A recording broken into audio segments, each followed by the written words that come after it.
Wise guy. She says, that was too noisy. I don't think it's too noisy at all. I do. Your beard is going in one direction. At least it's going somewhere. Hey friends, you're watching Brainstorm Acres. I'm Henry.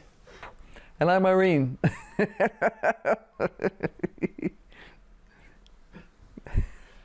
We wanted to talk some about our greenhouse today. Yeah, well, I would have put it a different way. We have an important anniversary this week.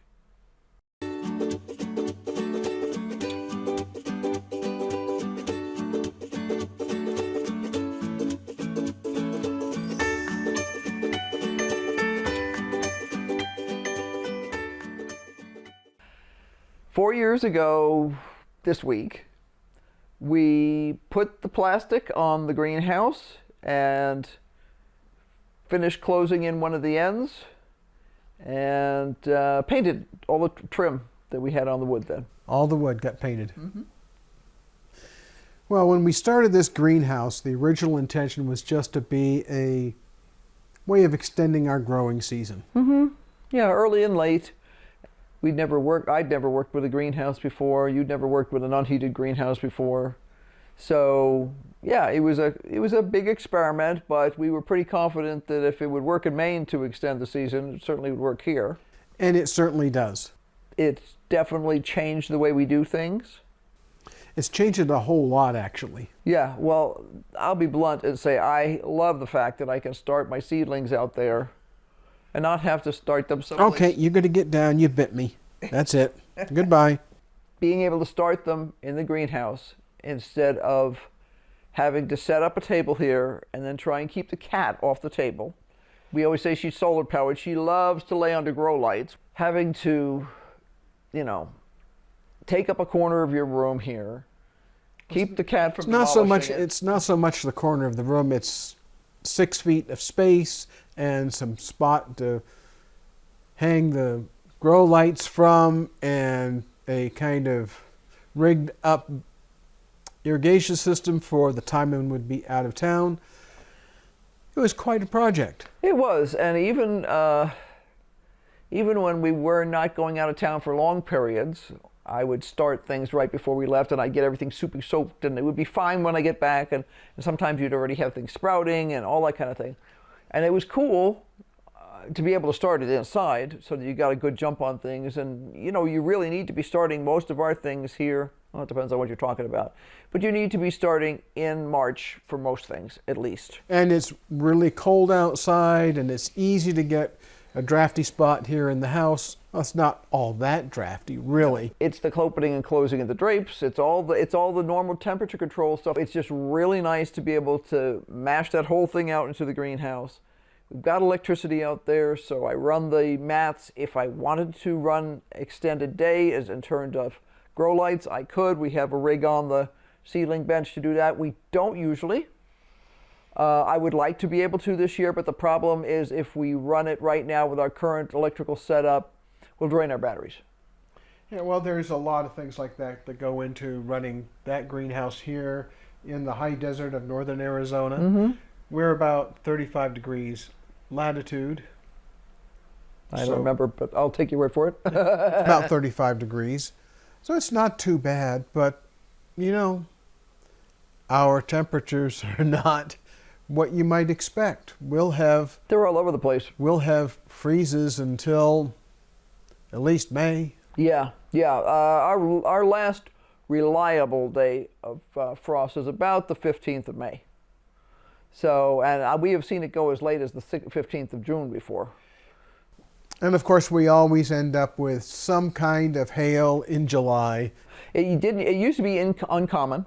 All of a sudden, and you know, statistics of large numbers, it could have just been a fluke this last 2 years. But now we have to think in terms of how are we going to protect things, and you know, keeping the row covers on this year not only protected them from the hail to some extent, but it also dramatically reduced the tomato hornworm population. which makes sense because if you think about the fact that although this is not an airtight thing, I mean, tiny things like white flies or aphids or things like that can get in super easily. But the moths that produce the tomato hornworms are actually a large moth. They just didn't seem to get in. So we missed a lot of that early devastation that we often get from, well, we didn't miss it at all. We were glad to not have it. But we did not have the early devastation that we often do. We got caught once at the end of the year, at the end of the summer.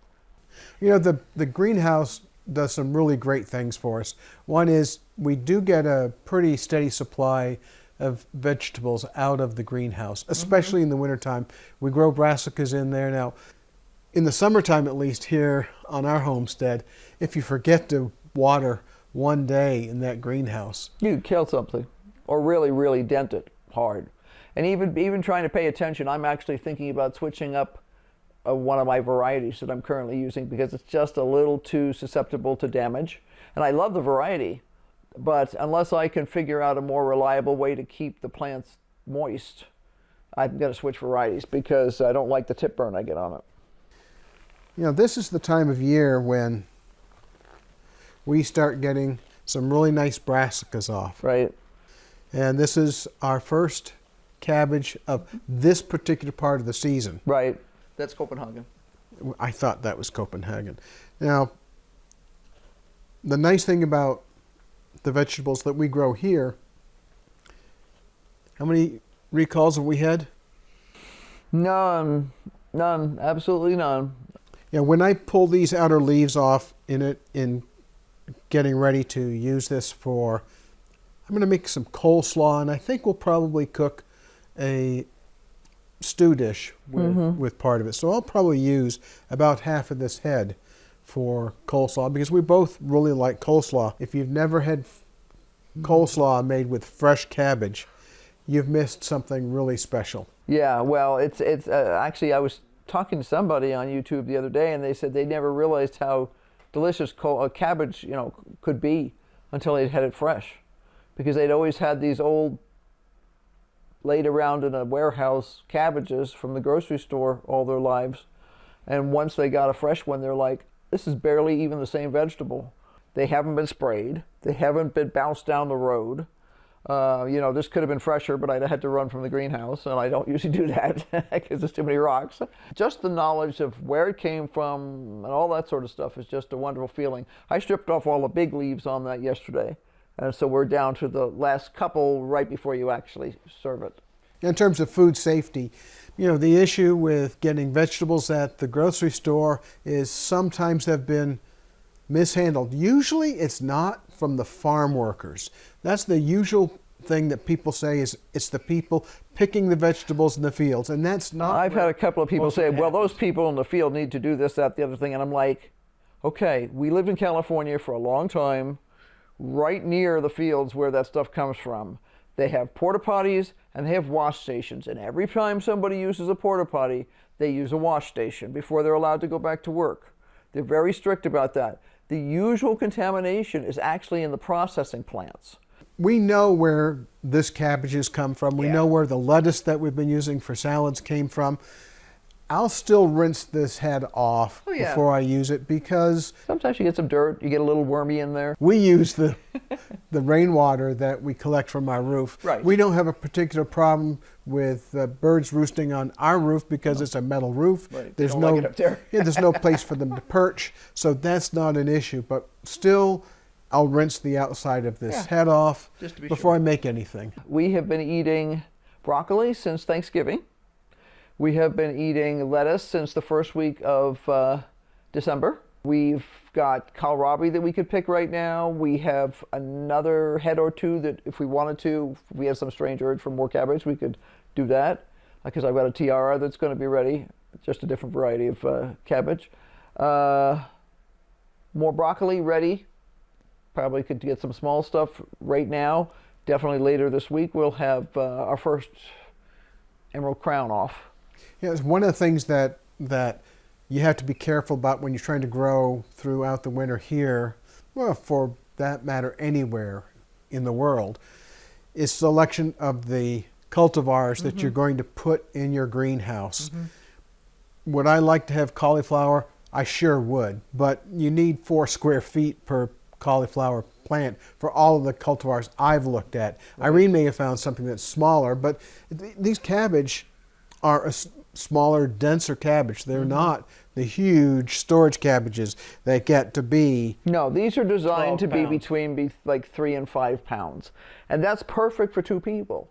If we get to a point, because somebody said, wow, we've got 30 Copenhagens in there and like 6 or 8 tiaras, and I plan to plant some more seeds, hopefully this week.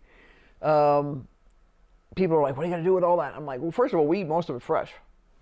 You know, we can easily eat half of that head of cabbage in coleslaw in 2 days. No problem. If we do wind up with more cabbage than we could possibly use, instead of risking letting it spoil or holding it too long and having the head split. We can ferment it with salt. Yes, we will ferment it with salt and make coleslaw. I mean, cat. We're going to make cat. We'll make sauerkraut with any of that excess cabbage. I love coleslaw, yes, but we're going to make some sauerkraut instead. You like sauerkraut too? I do. I love sauerkraut. One side of the greenhouse is basically all brassicas except for 1 tub of lettuce. The other side is all lettuce, and about halfway down it switches to brassica. So we've got kohlrabi and cabbage and other stuff. But yeah, it's pretty amazing. Pretty amazing. We're very pleased with what we've been able to accomplish. So this is our 4-year anniversary this year of getting the plastic on it. Now, the year we got the plastic on, we didn't actually get anything planted in there probably till like January, I think. February. We did start our seedlings for that in the house. Just wasn't going to risk it. You know, you're learning how to do it. We were monitoring the temperatures and figuring out how to do everything, and we still didn't. I'm not sure initially if we even had electricity in there. There may have taken till February to get electricity in there. The greenhouse was really done inside in February, and I had 1 or 2 benches ready to go for plants. So we're just coming up on 4 years of production in the greenhouse. The first year was interesting. The second year was more interesting, and we've learned something every single year. Yeah. Because there are things that you wouldn't expect to be true that are true in our area. And again, all this that we're commenting on is in our high desert area of northern Arizona. Our sun is extremely strong here. And we had problems with some of the seed starting equipment that we bought. It melted. Yes, it did. And I called the company and said, hey, this stuff melted. And the guy was like, yeah, you know, I had that happen for the first couple of years too, and then I learned to not store it in there. And I went, blink, blink. It's meant to be used in a greenhouse. We had stuff stored in the corner and it melted. It literally sagged, like just as if you'd left, you know, an old CD in your car. I remember people doing that, leave CDs in your car and they would melt and warp. And it was just like, okay. So we now use the Haas Tools stuff almost exclusively because theirs doesn't melt. Say goodbye, Irene. Anyway. So yeah, we're going to have lots more coming up in terms of what's going on with the greenhouse and everything else, but we wanted to share the fact that this was our 4th anniversary of having gotten the plastic on the greenhouse. And also, we got our first cabbage of the season, so that's kind of a double bonus. Hey, don't forget to like, subscribe, and hit the bell for notifications because we're going to be doing a lot more stuff here. Tons more. There's many, many, many projects that need to get done that are outside, a number inside. We've been at this for a while. So hang around. Yeah, yeah. And don't forget to brainstorm because we certainly are right now. Thanks for watching. We'll talk with you later. Bye. Bye.